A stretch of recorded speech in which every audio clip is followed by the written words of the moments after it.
Welcome to everyone. I'm in New Orleans tonight, where a year ago the President of the United States talked about the incredible tragedy in New Orleans and our responsibility as a nation to address the problems in New Orleans, and committed himself to doing what had to be done to bring the rehabilitation and change to New Orleans that was needed. And then compared that with what he said last night in the State of the Union, which was not a single word about New Orleans. It's all fake. It's all theater.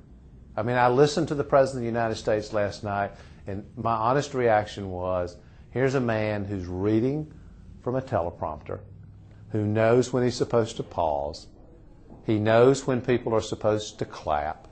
You watch the audience. They know when they're supposed to clap or when they're supposed to sit silently. And it's all a game. It's all theater. And when you think about what's at stake, not just America, but for the entire world, it is so important that we get past theater. I was on television last night after the State of the Union and listening to the television commentators, and the speech lasted 52 minutes. I don't know how long it was, but 52 minutes, and there were 39 standing ovations. And then the president comes in, he gives his speech, he reads the teleprompter, he walks out, and what are the evaluations of how he did? How did he do reading his speech? How did he sound? Did he pause at the right moment? Did people clap the right way? Did Americans react the way they should? What has any of this got to do with reality? What has it got to do with what's actually happening out here in America? I can tell you in New Orleans, it has nothing to do with reality. Because I have spent time here since the hurricane hit. There have been so few changes in the places like the Ninth Ward, St. Bernard's Parish, places that I and a lot of others have done volunteer work. There's so much work that needs to be done in America, and we have got to get past the theater. And I just have to say to all of you who are listening, and I'm going to take your questions in a minute, this is so much more important than just what the president does. The president can't, even if he were willing, solve this problem alone. You have to do it. You have to take action. You can't sit in the audience and watch what's happening and hope that the President of the United States is going to solve your problem. Or after the next election, when we have a new president, that president's going to solve your problems. It will never happen. And all of you know it. It's time to move past top-down leadership and start strengthening America from the ground up. That's what my campaign is about. That's what we're about. And for that to happen, we need your help. We do. We need you to get involved. You know, the issue of global warming and energy transformation for America and the rest of the world, it cannot happen without you. It just can't. Can the president and the government do something important? Absolutely. They can invest in cleaner alternative sources of energy. The president himself has the authority to raise the fuel efficiency standard for vehicles. He should do that. But we need Americans to conserve. We need you to be patriotic about something other than just war. We need you to get involved in your country. Not just yourself, but your country. That's what's involved. Grassroots activism. It's the way to bring the change that America needs. And then there's so much that needs to be done around the world. Why can't America be seen as the great moral leader on the planet again? It's a country that not just is involved in this mess in Iraq, where, by the way, we need to stand up strongly against the escalation of the war in Iraq. The Congress should be brave. We now control the Congress, our Democratic Party. We should stop this escalation. We have the power to do it. We shouldn't fund this escalation. Why should we enable this president to make another in a whole series of tragic mistakes? Why should we enable this Maliki Shia-led government to engage in their bad behavior? We shouldn't. We should stop it. We have to have the courage to stop it. We should not send our American men and women into the crossfire. Instead, we ought to require them to do what they ought to be doing, to reach a political solution for their own country. But America ought to be leading on the huge moral issues that face our planet. The genocide in Sudan, Western Sudan, and Darfur. We can't stand by and watch genocide take place. We're the most powerful, richest nation on the planet. The same thing's true with the spread of HIV/AIDS, with global poverty, with the loss of democracy in places like Russia, human rights abuses in China. We're the United States of America. We're better than this. We are not the country of Guantanamo and Abu Ghraib. That doesn't represent who our people are. And our president and our people need to be seen by the rest of the world. That's what this is about. That's what's at stake. The stability and security of the world, which depends on America being the great stabilizing force in the world again. And to be the example here at home for what we can be. Universal health care. When are we going to lose our timidity and do what ought to be done? Every American ought to be covered with health care coverage, period. I don't care about what happened in the 90s. I don't care about what happened in the past. I'm not interested in political analysis. I'm interested in making sure every single American has health care coverage. I'm interested in seeing us do what needs to be done to transform our energy economy. And, you know, millions and millions of Americans, depending on your measurement, at least 37 million, probably a lot more than that, live every day worried about feeding their clothing their children. Here in New Orleans, there's a great example of that. In the lower Ninth Ward and the upper Ninth Ward. We can't have this kind of economic segregation, this kind of racial segregation in America. We have to be better than this. We have to have the courage to face up to it and do something about it, which is to give people a chance to help themselves. That's what this is about. And it says something about the character of the United States of America, what we do, or for what we fail to do. So I would urge all of you to engage, to join this campaign to change our country, because that's what this is about. We need you. Your country needs you. We'd love to hear your questions and your comments. This is not a speech. This is a dialogue. And it will continue to be a dialogue throughout my entire campaign, because what you say matters. This is not me telling you what to do. This is us together engaging to change our country. God bless you, and I think now we're going to take our questions. Kinsey, I think you may have the first question. I do. The first question comes from Matthew in Athens, Georgia, and he asks, what can you do about increasing access to higher education, and how do you propose solving the problem of soaring college costs while financial aid has not kept pace? We know what's happening in the country is we have many, many thousands of young people who, first of all, who go to college and come out with a huge amount of debt, and as a result they're limited in what their options are. The most talented, smartest people in America are required to go out and get jobs where they make a lot of money because they've got to pay back their debt. My wife Elizabeth and I have been through the same thing. We came out of college with at law school with a lot of debt, and so we had to make money. What we want is we want to release the talent and the energy of our most talented young people. And one way to do that is to help them to be able to choose what it is they want to do so they don't have this debt. The second thing is we want to break down the barriers, the economic and racial barriers that prevent, and cultural barriers that prevent young people who want to go to college from being able to go. So here's what we've done. I believe that we ought to nationally have something called College for Everyone, where we say to any young person in America, you graduate from college, you commit that you will work when you're in college and you're qualified to go, and we'll pay for your first year of college tuition and books if you commit to work while you're in that first year. The idea is to get these kids in college. What I'd like to do is pay for all 4 years, but the reality is it's probably too expensive. So in the beginning at least, we get every kid in college who wants to go. And instead of just talking about it after the last election, we went to a small rural, relatively poor county in eastern North Carolina, Greene County, and we said to every young person in the county, graduate from high school, qualified to go, commit to work, and we'll pay for your tuition and books. No government money. We raised the money, and we got the community involved in what we were doing, and it was actually a wonderful, inspiring thing to see these young kids who wanted to go to college, and their parents and the community engaged behind them, and it's been hugely successful so far. We'll see where it goes from here. But we have to be willing to innovate and experiment. We have to find ways to get kids in college, to go to college and not create this huge debt burden that so many of our young people feel. And we got to make it easier, not harder, for kids to go to college. Great. And the next question, speaking of debt, comes from Tom from Des Moines, Iowa. And he asks, how are we going to balance the national budget and eliminate the huge national debt? Here's a question that I don't have my answer is not political. It's not a good political answer. What you'll hear from politicians, and you're going to hear this from Des Moines, boy, you're really going to hear it in Des Moines and in Iowa, which is, here's what the presidential candidates are going to say. We're going to, especially the Democrats, they're going to say, we're going to deal with this college issue.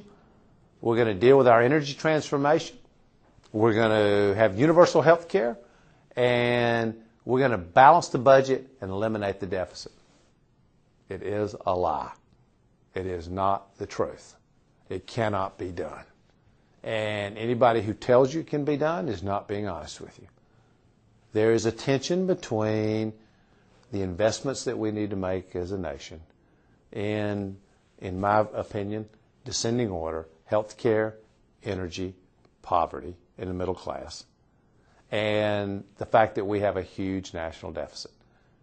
What I would commit to do is not make the deficit worse, to find opportunities to reduce it, to invest in health care, universal health care, energy, strengthening the middle class and poverty, and spend money on those things. And I believe that will strengthen and grow the economy so that over time we do effectively reduce the deficit.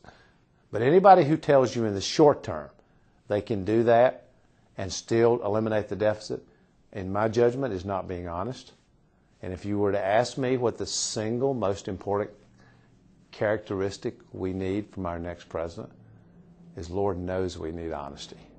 We need it in the worst possible way. We need our president to be somebody that we trust and that we believe in and is decent and will be honest with us. So I know that's not the right political answer, but it's what I believe is the truth. Great. And next we have a bunch of questions about Iraq. I'm going to read you a couple. The first is Darlene from Allen Park, Michigan. And she writes, what can we do to stop the president from sending more troops to Iraq? Haven't we lost too many Americans already? And Doris from Tallahassee, Florida asks, what is your plan for Iraq? I'll deal with both questions. First, we can stop what this president wants to do. He's about to make an enormous mistake. He's about to escalate this war. We have to stop it. The Reverend Dr. Martin Luther King Jr. said 40 years ago, in connection with another war, the Vietnam War, that silence in a time of crisis is betrayal. It is betrayal for those of us, all of you, including me, to stand silently while this president escalates this war. We have to speak out. We have to be strong. We have to be courageous. And the members of Congress have the power to stop this escalation. Our Constitution provides that the President is the Commander-in-Chief, but the Congress provides the funding. We should not fund this escalation. We ought to stop it. We ought to stop it right now. It shouldn't be political. It shouldn't be calculating. It shouldn't be figuring out what's best for the politicians. We cannot send 20+ thousand more American men and women into this crossfire under these circumstances. We have to stop it. It is the right, moral, and just thing to do. So the Congress should not fund this escalation. They ought to stop it. So that's what we can do to stop the escalation. What I think we ought to do is, we have a situation where the only potential solution, successful solution, I guess I'd say, is a political solution. I mean, step back for just a minute and think with me about what's happening. You have a country where the Baathists and the Sunni under Saddam Hussein have run this country for a long time. They're in the minority. Now the Shia, the majority under Maliki, and Talabani, who's the Kurdish representative in the government, second in command, run the country. Sunni have been completely excluded. They don't have a voice, they don't have any constitutional voice, and they know it. And that is the undercurrent for violence. Now, are there other things that contribute to it? Of course there are. The Shia militia, the presence of insurgents, the presence of terrorism, of course. But the powerful foundation for violence that exists in Iraq today is the Sunnis don't think they're part of this government. They have no reason to make it work. So how will that change? It'll change only if the Shia bring them into the government. What will cause that to happen? Bush and McCain argue, and it's McCain who's been proposing this for a long time. This is the McCain doctrine.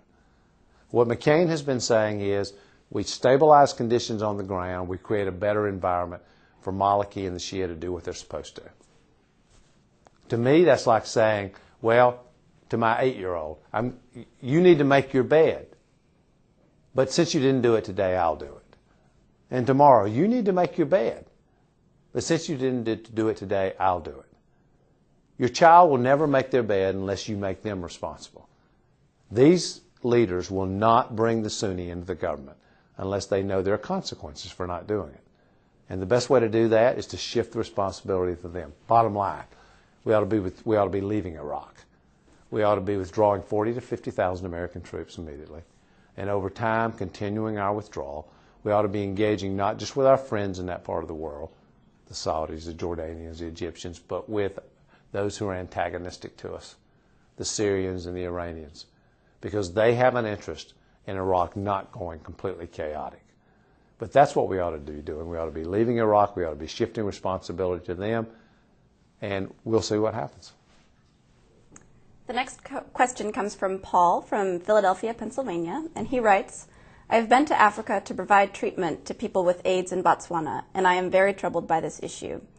One of a few decent things that the Bush administration has done is launch some important global health initiatives to fight AIDS and malaria at $15 billion over 5 years.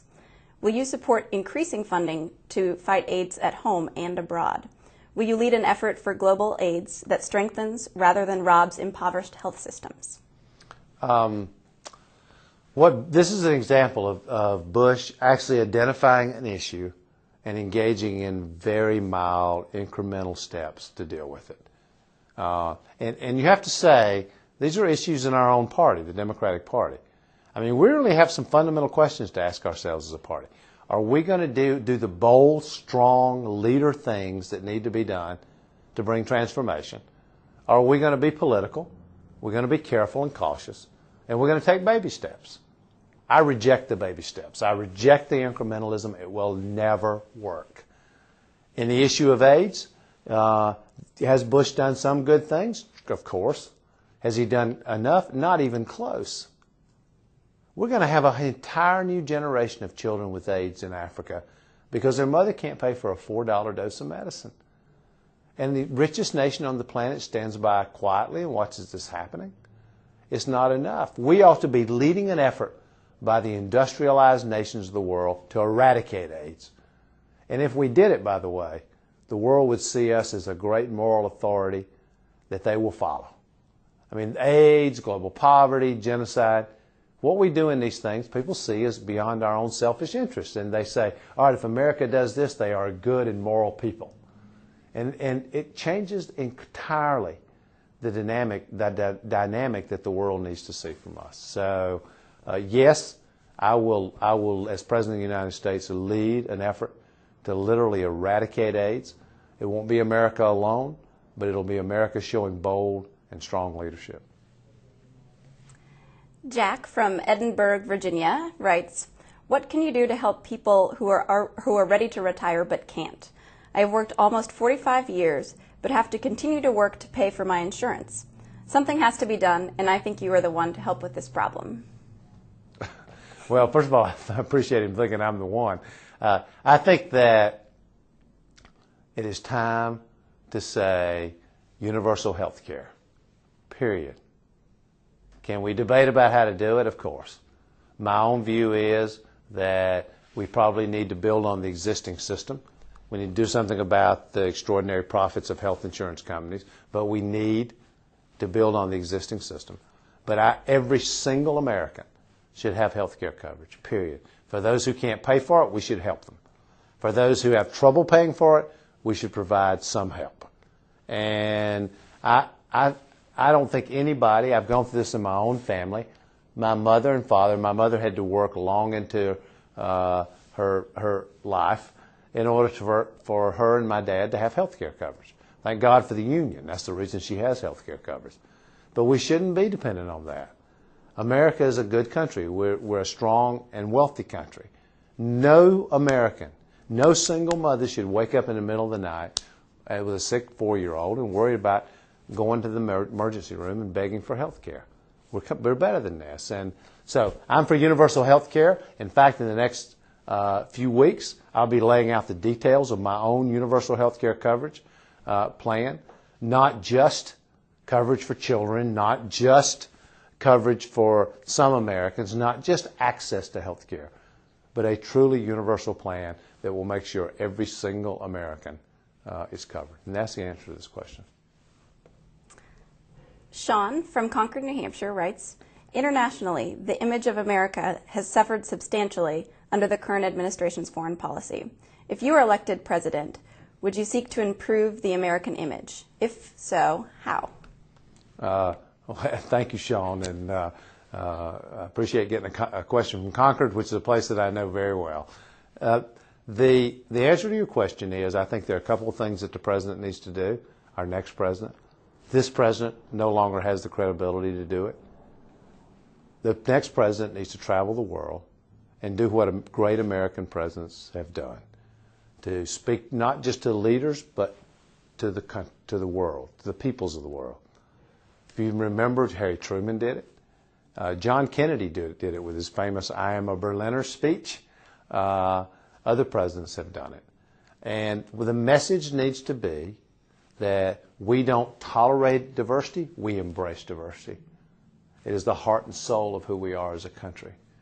That we embrace people from different cultural beliefs, different cultural histories and backgrounds, that we embrace people with different faith beliefs. That is what America is. We are the melting pot, and we believe in this kind of diversity. It's a strength, not a weakness. Now, do we embrace radicalism and violence? No, of course not. But these values are American values. The world has lost that perspective of us, and they need to hear it.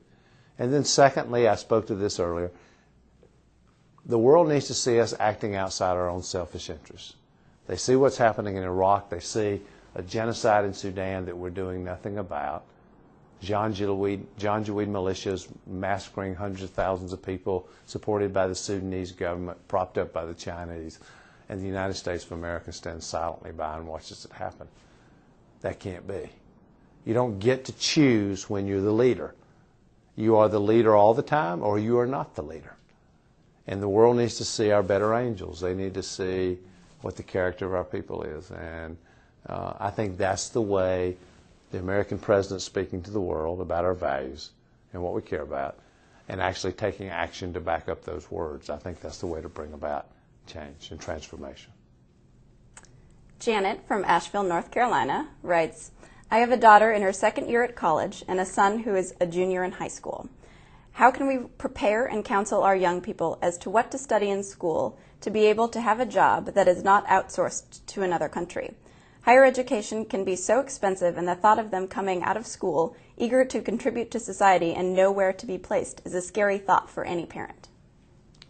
This is not an easy question. It's one that a lot of us struggle with. The problem is this, that America, in order to be at its most productive and most innovative, we need our young people to go to college. And the areas where we are weakest are science, math, and technology. I was in China a few weeks ago. China's about to become, in not too distant future, the largest English-speaking nation on the planet. And they basically require their kids to learn to speak English. And they graduate about 10 engineers for every one we graduate each year. And they're very focused. About half of their kids are in these areas, science and math. We've moved in the opposite direction. What we need to do is we need to encourage kids to focus on these areas of science, math, technology. We need to invest in graduate education in these areas. We need to make it easier, not harder, for kids to go to college. And we've taken billions of dollars out of the federal budget for kids to go to college. At the same time, we're giving billions of dollars of subsidies to big oil companies. This makes absolutely no sense. So we need to have the discipline to invest in our kids being able to go to college. We need to try to drive children into these areas where America can be most productive, and we need to be most productive. We need to be absolutely out front, leading and pushing the envelope in all areas of innovation. And in math and science and technology, we need to be increasing, not decreasing, funding for the NIH. We need to be pushing the envelope constantly, because it is the way for America to be the leader. It is the way for America to continue to be the most productive. I think we have a couple more questions that are coming in, and we have just a few more minutes. Let's see if anyone gives us another question.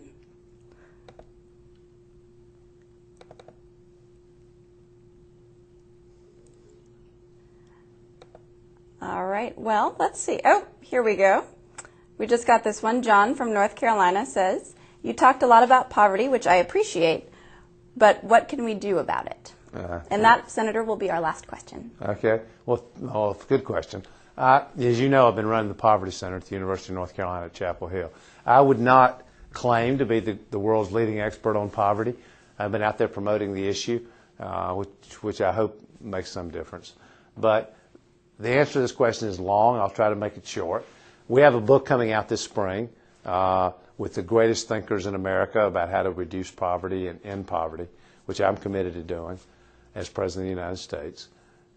These are the simple things we can do. We can raise the minimum wage nationally, which will lift millions of people out of poverty. We can expand the Earned Income Tax Credit, which makes work pay. It's a refundable tax credit for working people. We can organize families, and we can organize workers into unions, which I've actually been doing for the last few years. We've organized thousands of workers into unions. They earn a decent wage, they get health care, they get pension protection, lifts them out of poverty. We can help people save. We have a negative savings rate in America, and that savings rate is horrendous among poor, low-income working families. We create incentives for them to save, get accounts where we provide financial education, financial literacy education, and we match what they're able to save. We help people be able to go to college in the ways that I talked about, college for everyone. So there are a whole range of things that we ought to be doing on the financial side. I think our housing policy is a disgrace. We basically have been clustering poor people together in the inner city, which feeds the cycle of poverty. We have to change that.